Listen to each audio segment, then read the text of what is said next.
खाटू श्याम बाबा का असल नाम बर्बरीक था, जो घटोत्कच के पुत्र थे। महाभारत में मिलने वाली कथा के अनुसार बर्बरीक दुनिया के सर्वश्रेष्ठ धनुर्धर थे।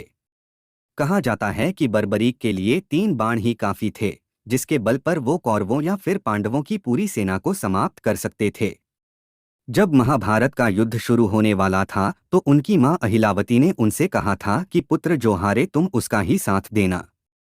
अपनी मां की आज्ञा का पालन करते हुए भीम के पौत्र और घटोत्कच के पुत्र बर्बरीक दोनों खेमों के मध्य बिंदु पर एक पीपल के वृक्ष के नीचे खड़े हो गए।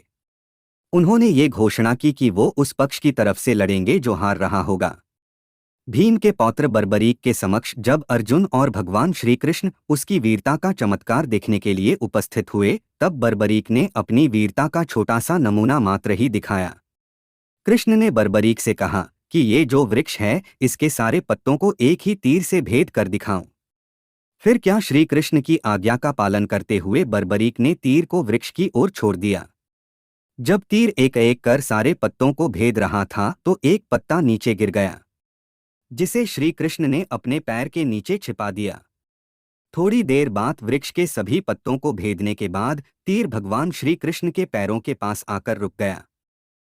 तब बर्बरीक ने कहा कि है प्रभु, आपके पैर के नीचे एक पत्ता दबा है, कृपया पैर हटा लीजिए, क्योंकि मैंने तीर को सिर्फ पत्तों को भेदने का आदेश दिया है, आपके पैर को नहीं।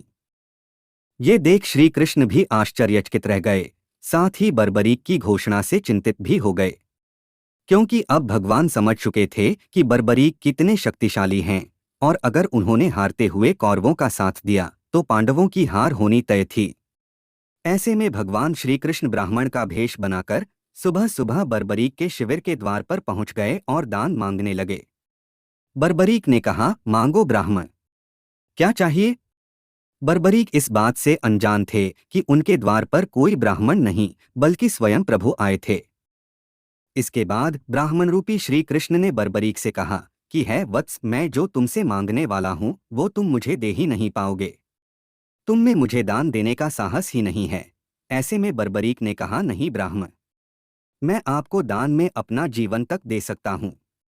बताओ आपको क्या दान चाहिए।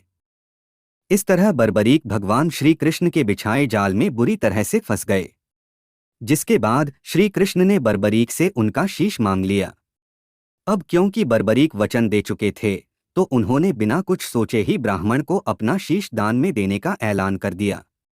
बर्बरीक के ये कहते ही श्री कृष्ण अपने असली रूप में आ गए। वहीं शीश दान से पहले बर्बरीक ने श्री कृष्ण से युद्ध देखने की इच्छा जताई थी, जिसके बाद श्री कृष्ण ने बर्बरीक के कटे शीश को युद्ध अवलोकन के लिए एक ऊंचे स्थान पर स्थापित कर दिया, जहां से बर्बरीक ने पूरा युद्ध देखा।